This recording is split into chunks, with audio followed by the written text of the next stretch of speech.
देख रहे VK news, मैं हूं सुनील राउत। भारत में कांग्रेस क्या करने की कोशिश कर रही है? क्या यह सिर्फ राजनीतिक बयान है या फिर कोई बहुत गहरा एजेंडा चल रहा है?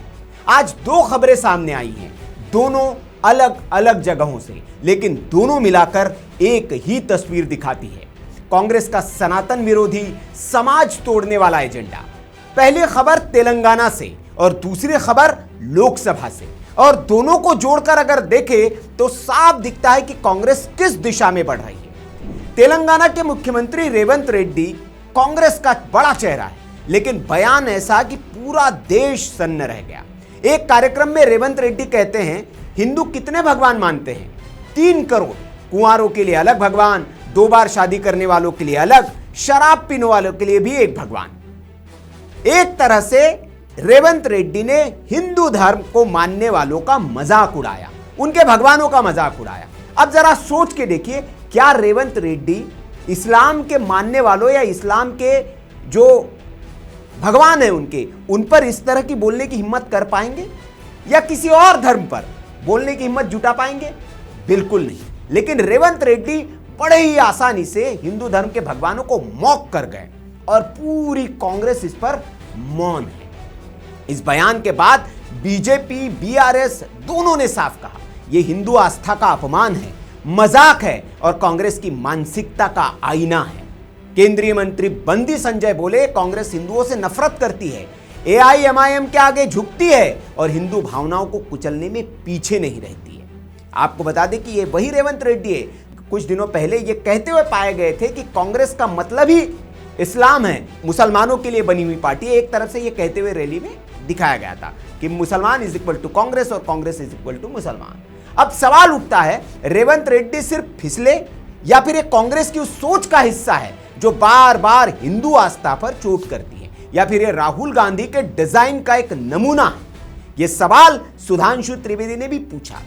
कांग्रेस पार्टी से ये पूछना चाहता हूं, आज आप अपना एजेंडा साफ करें कि हिंदू धर्म और भारतीय संस्कृति के प्रति और संसद की गरिमा को ध्वस्त करने का यह बीड़ा आपने स्वयं उठाया है, या ये इरेडिकेशन ऑफ सनातन धर्म तो भारत में हुई थी कॉन्फ्रेंस, डिसमेंटलिंग ग्लोबल हिंदुत्व दुनिया की बड़ी इंस्टीट्यूशन में हुई थी। तो अर्थात ये बीड़ा आपने खुद उठाया है या किसी ने आपको उठा के थमाया है कि भारत के अंदर घृणा करना है, सामाजिक टकराव पैदा करना है और हिंदू धर्म को डिवीन करना है। दूसरी खबर लोकसभा से आई।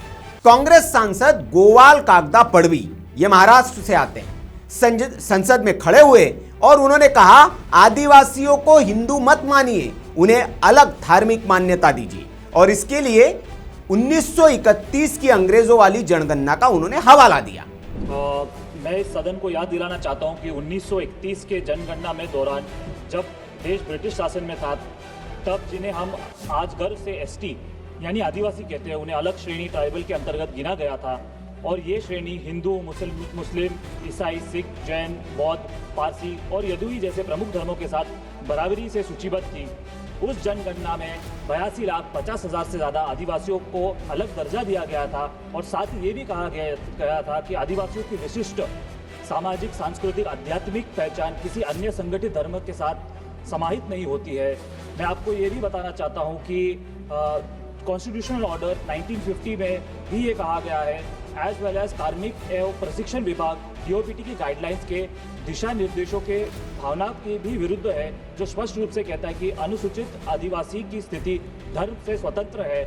मैं आपको याद दिलाना चाहता हूँ कि in the 2011 Ram Ratan case, the supreme court noted that the scheduled tribe in Madhya Pradesh like the Gonds have distinct customary and religious practices.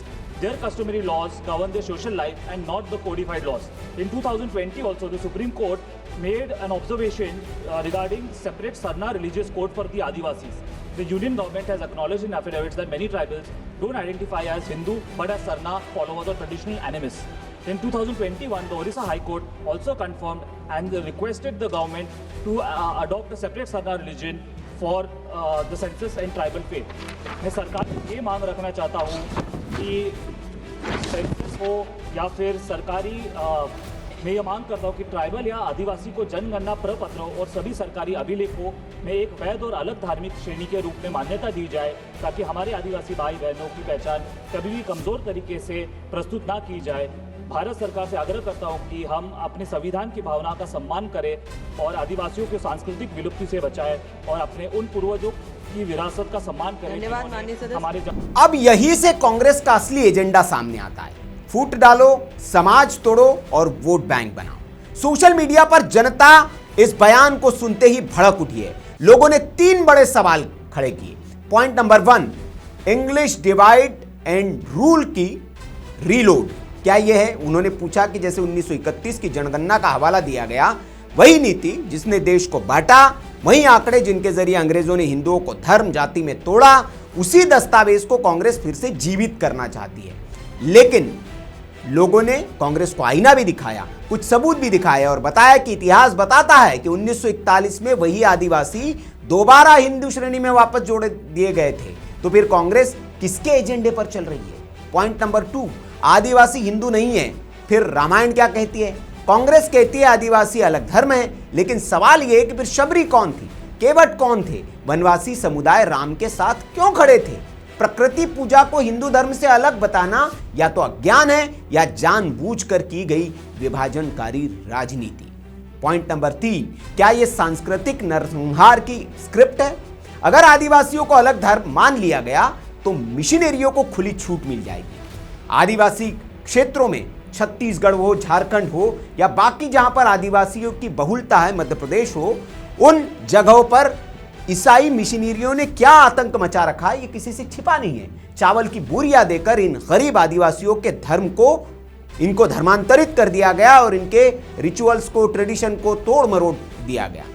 धर्मांतरण अगर ये छूट मिल गई तो मिशनरियों को एक खुली छूट की तरह हो जाएगा। धर्मांतरण तेज होगा, आरक्षण, पहचान, संस्कृति सब दांव पर लग जाएगी। कांग्रेस के इस बयान को सोशल मीडिया ने ब्रेक इंडिया मॉडल, मतों का गणित और धर्मांतरण का एजेंडा बताया। ये दोनों खबरें संयोग नहीं है, ये एक पैटर्न है। तेलंगाना में हिंदू आस्था पर बार बार चोट, लोकसभा में हिंदुओं को बांटने की कोशिश और बाहर कथित अलग धर्म की आवाजें बुलंद करना। सवाल यह उठता है, देश में कांग्रेस आखिर करना क्या चाहती है? क्या कांग्रेस फिर से वही औपनिवेशिक राजनीति वापस ला रही है? क्या कांग्रेस का मकसद हिंदू समाज को टुकड़ों में तोड़कर वोट बैंक तैयार करना है? क्या कांग्रेस को एकता से डर लगता है? यह सिर्फ सवाल नहीं, देश की चिंता है। भारत एकजुट होकर आगे बढ़ रहा है, सबका साथ, सबका विकास, सबका विश्वास की नीति के साथ। लेकिन ऐसे वक्त में 1931 की फटी पुरानी विभाजनकारी किताबें उठाकर समाज को बांटने की कोशिश क्यों? यह पहचान की राजनीति है या सत्ता की भूख में छिपा देश तोड़ एजेंडा? सोचने का समय है, क्योंकि कांग्रेस के ये 2 बयान सिर्फ बयान नहीं, आने वाले समय की बहुत खतरनाक झलक है कि राहुल गांधी करना क्या चाहते हैं, सत्ता वापस पाने के लिए वो किस हद तक जाना चाहते हैं। और अगर ऐसा नहीं है तो कांग्रेस अपने इन दोनों नेताओं के इन बयानों का खंडन करके ये जाहिर करेगी कि कांग्रेस की ये सोच नहीं है जो उनके नेताओं ने दिखाई है। आपका इस खबर पर क्या टेक है, कमेंट करके हमें जरूर बताएं। वीडियो अच्छा लगा हो तो लाइक करें, शेयर करें और ऐसी खबरों के लिए आप देखते रहिए वीके न्यूज। वीके न्यूज, राष्ट्र के नाम।